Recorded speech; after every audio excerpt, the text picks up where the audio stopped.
નમસ્કાર, India news ગુજરાતમાં આપ સૌનું સ્વાગત છે અને હું છું આપણી સાથે કિશન તિવારી। સમાચારોની શરૂઆત કરીએ આપણે સૌથી પહેલા મહત્વના સમાચારથી વાત કરીએ આપણે વડોદરાની।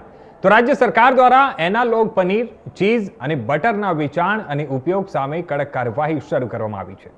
તેના પગલે વડોદરા મહાનગરપાલિકાના આરોગ્ય વિભાગની ખોરાક શાખા પણ આજથી સક્રિય બની છે।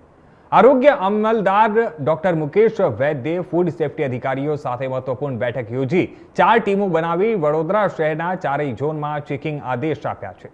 રાજ્ય સરકારના નિર્દેશ બાદ વડોદરા મહાનગરપાલિકાના આરોગ્ય વિભાગે એનાલોગ પનીર, ચીઝ અને બટર સામે સઘન અભિયાન શરૂ કર્યું છે। આરોગ્ય અમલદાર ડોક્ટર મુકેશ વૈદ્યની અધ્યક્ષતામાં ફૂડ સેફ્ટી અધિકારીઓની બેઠક યોજાઈ હતી, જેમાં શહેરમાં કડક ચેકિંગ હાથ ધરવા માટે ત્યાં જરૂરી સૂચનાઓ આપવામાં આવી હતી। બેઠકમાં ખાસ કરીને પનીર, ચીઝ અને બટરનું ઉત્પાદન કરતા મેન્યુફેક્ચરર્સ, ત્યાં ડિસ્ટ્રીબ્યુટર્સ, હોલસેલ વેપારીઓ તેમજ મોલ્સ અને મોટા સ્ટોર્સમાં સઘન તપાસ કરવા માટે આદેશ આપવામાં આવ્યા છે। આ કાર્યવાહી વધુ અસરકારક બને તે માટે પાલિકાએ 4 અલગ અલગ ટીમો બનાવી છે, જે શહેરના ચારેય ઝોનમાં એક સાથે ચેકિંગ કરશે। તપાસ દરમિયાન એનાલોગ ઉત્પાદનોનો ગેરકાયદેસર સંગ્રહ, વેચાણ અથવા ઉપયોગ જોવા મળશે તો food safety and standards act હેઠળ કાયદેસરની કાર્યવાહી કરવામાં આવશે।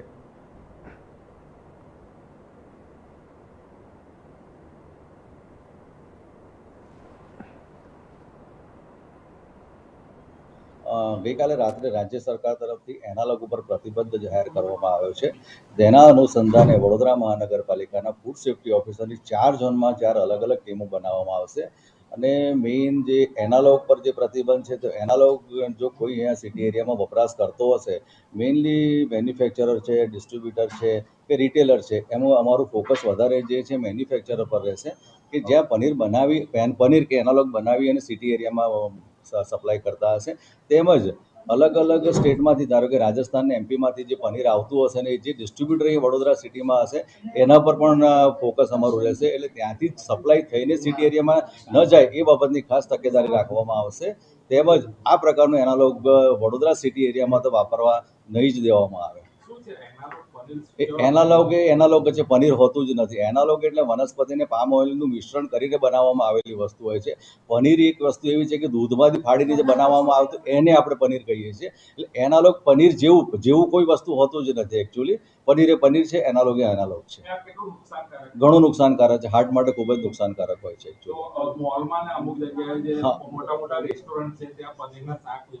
હા, એટલે એ જ કહું છું કે મેઇન જે ડિસ્ટ્રીબ્યુટર જે સિટી એરિયામાં જે સપ્લાય કરતો હશે, આઈધર પનીર કે એનાલોગ, પહેલાં શરૂઆતમાં અમારું ફોકસ એના ઉપર જ રહેશે। અત્યારે સિટી એરિયામાં રેસ્ટોરન્ટ, હોટલમાં કે મોલમાં જશે પછી એ લોકો વેચશે ને, એટલે અમારું ફોકસ ડિસ્ટ્રીબ્યુટર ઉપર વધારે રહેશે અત્યારે। હા, એ લોકોને પણ હું સૂચન કરીશ અને એ લોકો જે બાર્બીક્યુ વાળી જે રેસ્ટોરન્ટ છે એની અને બીજી પણ રેસ્ટોરન્ટની અને બીજા સ્ટ્રીટ ફૂડ વેન્ડર્સ છે એની પણ એક યાદી તૈયાર કરવામાં આવશે અને તમામે ત્યાં સઘન કાર્યવાહી કરવામાં આવશે। અને જો એના તરફથી કોઈ એનાલોગ વસ્તુનો ઉપયોગ કરવામાં આવશે તો એના માટે FSSA એક્ટ તરફથી એના વિરુદ્ધમાં કાર્યવાહી કરવામાં આવશે। અત્યારે આપણે 4 ટીમો બનાવી છે ફૂડ સેફ્ટી ટોટલ અમારા 12 ફૂડ સેફ્ટી ઓફિસર છે, 3 ફૂડ સેફ્ટી ઓફિસરની 4 ટીમો બનાવી છે। 4 ઝોનમાં કામગીરી કરશે અને સઘન ભાગરૂપે કામગીરી કરશે।